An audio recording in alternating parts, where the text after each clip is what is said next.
Hello everyone, how are you all? I hope you all are fine. आज आपका जो विषय हिंदी है उसमें एक आपकी बहुत ही सुंदर सी कहानी है और कहानी का नाम है हलीम चला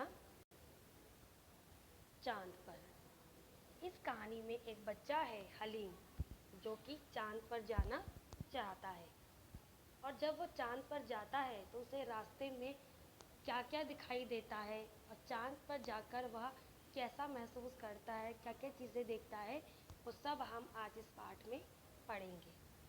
तो अब मैं आपके पाठ को पढ़ना शुरू कर रही हूँ। आप इस वीडियो को ध्यान से देखेंगे और सुनेंगे। हलीम ने एक दिन सोचा, आज मैं चांद पर जाऊंगा। एक दिन हलीम ने क्या सोचा कि आज मैं चांद पर जाऊंगा। वह रॉकेट के कारखाने में गया और एक रॉकेट पर बैठकर चल दिया। वह कहाँ गया? रॉकेट के कारखाने गया और रॉकेट पर बैठकर चल दिया। चलते चलते अंधेरा हो गया।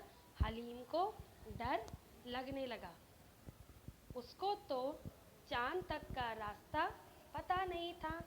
अब चलते चलते क्या हो गया? अंधेरा हो गया और हलीम को डर लगने लगा क्योंकि उसको चांद तक जाने का रास्ता नहीं मालूम था, इसलिए उसे डर लगने लगा और अंधेरा भी हो गया था। थोड़ी देर में उसने चांद देखा और वह खुश हो गया।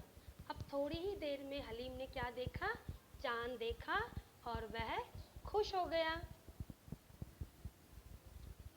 चांद पर हलीम को खूब सारे गड्ढे दिखे और बड़े बड़े पहाड़ भी, लेकिन वहाँ कोई पेड़ या जानवर नहीं थे, लोग भी नहीं थे। अब जब हलीम चांद पर पहुँच गया तो उसने क्या देखा कि चांद पर क्या है? खूब सारे गड्ढे हैं और बड़े बड़े पहाड़ हैं, लेकिन चांद पर ना ही उसे कोई पेड़ दिखा, ना ही कोई जानवर और ना ही कोई इंसान। जैसे कि हम लोग पृथ्वी में रहते हैं तो हमारी जो पृथ्वी है वहाँ पे आपको इंसान दिखेंगे, पेड़ पौधे जानवर, पानी, सूरज, सब चीज़ दिखता है। लेकिन जब वो चांद पर गया तो उसे सिर्फ चांद पर बड़े बड़े गड्ढे, बड़े बड़े पहाड़ दिखे। उसे ना कोई जानवर दिखा, ना कोई इंसान दिखा और ना ही कोई पेड़ पौधे दिखा। हलीम ने क्या सोचा कि ये भी कोई जगह है? बिल्कुल ही बेकार जगह है। क्योंकि उसने ऐसा क्यों बोला कि ये भी कोई जगह है? क्योंकि उसे वहाँ पे सिर्फ क्या दिखे? बड़े बड़े पहाड़ और खूब सारे गड्ढे दिखाई दिए। उसे ना तो जानवर दिखा, ना कोई पेड़ दिखा और ना ही कोई इंसान दिखा। इसीलिए उसने बोला कि ये भी कोई जगह है। चलो वापस घर चले। वह रॉकेट में बैठकर घर लौट आया। अब कहानी के अंत में उसने क्या बोला कि चलो वापस घर चलें, और वह रॉकेट में बैठकर घर लौट आया।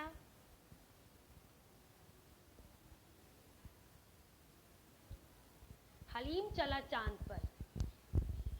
इस पाठ में हमने एक बच्चा जो हलीम है उसके बारे में पढ़ा, जो कि चांद पर जाना चाहता था। तो एक दिन हलीम ने क्या सोचा कि आज मैं चांद पर जाऊंगा। वह रॉकेट के कारखाने में गया और एक रॉकेट पर बैठकर चल दिया। तो वो कहाँ गया? रॉकेट के कारखाने गया, जहाँ से उसने एक रॉकेट लिया और उस पर बैठकर वो चांद की ओर चल दिया। चलते चलते अंधेरा हो गया था और हलीम को डर लगने लगा। अब चलते चलते क्या हो गया था? अंधेरा हो गया था और हलीम को डर लगने लग गया था। और उसको डर क्यों लग रहा था? क्योंकि उसको तो चांद तक का रास्ता पता ही नहीं था। उसने ये तो सोच लिया कि चांद पर जाना है और वो रॉकेट में बैठकर आ भी गया, लेकिन अब जैसे जैसे अंधेरा होने लग गया उसको डर लगने लगा क्योंकि उसको रास्ता नहीं मालूम था। थोड़ी देर में उसने चांद देखा और वह खुश हो गया। अब थोड़ी ही देर में उसने चांद देखा और वो खुश हो गया। चांद पर हलीम को खूब सारे गड्ढे दिखे और बड़े बड़े पहाड़ भी। अब चांद पर उसे क्या हुआ? बड़े बड़े क्या दिखे? पहाड़ दिखे और खूब सारे गड्ढे दिखाई दिए, लेकिन वहाँ कोई भी पेड़ या जानवर नहीं थे। लोग भी नहीं थे। तो अब जब वो चाँद पर चला गया, उसने वहाँ सिर्फ गड्ढे देखे और बड़े बड़े पहाड़ देखे। उसे ना जानवर दिखा और ना ही कोई इंसान दिखा। ठीक है, अब हलीम ने क्या सोचा कि ये भी कोई जगह है।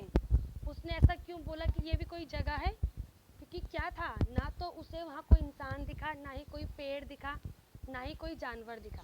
इसलिए उसने क्या बोला कि ये भी कोई जगह है, चलो वापस घर चलें। और वहाँ रॉकेट में बैठकर लौट आया।